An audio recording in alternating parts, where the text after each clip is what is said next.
Well, hello, and thanks for watching another episode of ARFCOM News, your twice-weekly dose of the finest 2A propaganda. Now here's a story that's bound to spark some thoughtful debate down there in the comments. The DoJ cut $158 million in grants for community violence intervention. On the one hand, this type of program can be rather effective at reducing violence and improving outcomes. And they're doing it without passing any new gun control. Wow. Well, that's a first. The problem is this sort of government grant tends to attract grifters like flies to shit, and they tend to be staffed by people who earnestly believe guns are the problem, so they are happy to act as propaganda mills for control-freak politicians. Now, don't get me wrong, it's illegal to use these government programs to lobby for gun control, but you have to be stupidly brazen to actually get caught for that. Those laws do not apply to us. And paradoxically, the very statistics that point to the success of a program can also be used to advocate for more gun control. And that's before we even dig into the question of whether you think this is a legitimate role for government and tax dollars. Now, this channel isn't about fiscal policy, but I don't think it's really all that out of line for me to assume most of you gentle folk are fiscally conservative and prefer smaller, more limited government in general. A government to govern all governments. And in truest ARFCOM fashion, perhaps the answer isn't one or the other, but to get both in a sort of middle path approach. Rather than cutting funding abruptly, perhaps we could focus on policies with stronger protections against using these programs as propaganda mills. To start with, they should be prohibited from using biased language such as gun violence, which implicitly suggests guns are the cause of violence. What do you guys think? Everybody wants to reduce violence, of course, but is that the responsibility of government in the first place? I'll make you ready for a bit of the old ultra-violence. But hey, it would be impossible for us to produce quality 2A propaganda without sponsors. So let's pay some bills. Today's video is sponsored by Springfield Armory. Imagine a 9mm carbine with roller delay action just like Kraut Space Magic. Now imagine it didn't have garbage ergonomics. The brand new Kuna from Springfield Armory gives you that roller-delayed, smooth recoil you're looking for with reversible, non-reciprocating charging handle and MB absolutely everything. The North Carolina Senate voted to override Josh Stein's veto of SB 50, which would make North Carolina the 30th permitless carry state. That's the good news.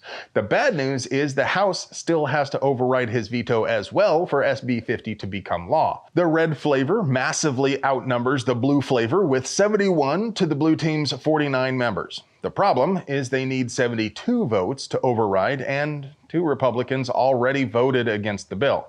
Don't pretend to be something you're not. This ancient, decrepit, mumra-looking chode is Representative Bill Brisson. And Gorbachev over here is Representative Ted Davis. Both of their numbers are on the screen for your convenience right now, and whether or not you live in North Carolina, I want you to pitch in and call them and tell them to support SB 50. Ask them if they really think they can win elections after screwing over gun owners. And ask yourself if you think it's smart to reward politicians for violating your rights. Ask yourself, why would you care which team wins if both teams happily trample your rights? Hey, I get it. A lot of you are very partisan and you love to cheer for your team. That's your business. But I'm not into sport ball, and I don't care what color the oppressor's tie is. I believe Republicans do tend to be less actively hostile to our rights, but we're not doing ourselves any favors by sending them the message that they can keep getting elected even when they screw us over. You know, grab your torch and pitchforks. So, what do you guys think? Should anti-gun Republicans keep their seat? Here's an even trickier question though. If there was such a thing as a reliably pro-gun Democrat, would you be willing to vote for him over an anti-gun Republican? Comment below. U.S. District Judge William Smith just ruled that Rhode Island's May issue permit to carry openly can require you to give a reason even in the face of the Bruin decision. Okay, so before I can get to how you can make a insanely bonkers opinion like that, I have to unpack a lot of stuff for folks in free states. See, Rhode Island requires you to genuflect to the state to get permission to carry a gun. Bend the knee or suffer the fate of all traitors. But They shall issue for concealed carry permits, and they make you justify your need to carry openly, presumably because it offends somebody's delicate sensibilities. Scared ass bitches. For the record, I don't think the government has any more business saying how we can carry than they do trying to tell us what we can carry. That said, there is a certain honesty to open carry. If you're the kind of skittish person who worries about a gun being present, I think you have a lot more to worry about from the guy who's hiding his gun. Conceal yourselves quickly! But the Supremes didn't agree with my take, and they decided the government can dictate how you are allowed to carry, so long as they give you some means to carry. And that's why the judge ruled Rhode Island's infringement is illegal. Aldo Ali Cordova Perez Jr. was convicted of violating United States Code 922G3 because when he was talking to cops, he admitted he smoked weed a few times a day and had a .22 rifle at home. Congratulations to tonight's sweepstakes winner. Sure enough, when cops searched his house, they found a dusty old .22 in a closet. Don't feel too sorry for him, though. For one thing, his conviction was just vacated by the 8th Circuit. For another thing, he was tried for trafficking meth, but the government couldn't get a conviction. Hey, maybe that means he's totally innocent. I certainly wouldn't be shocked if federal agents planted drugs, but realistically, I'm not sure he's the hero we need.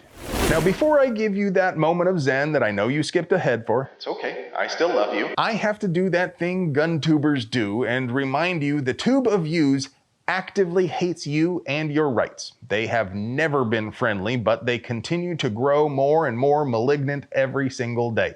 Recently, they even age-restricted one of our videos.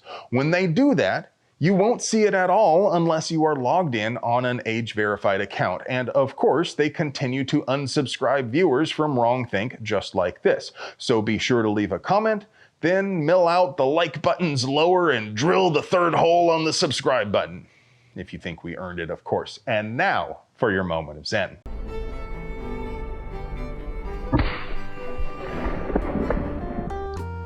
Hello, friend. Do you like pews and pew-related things? Would you like to help us keep delivering you pure American pew propaganda at the low, low price of free? We literally couldn't pay the bills without our sponsors, so do us a solid and get yourself something nice from them. You deserve it. I love you.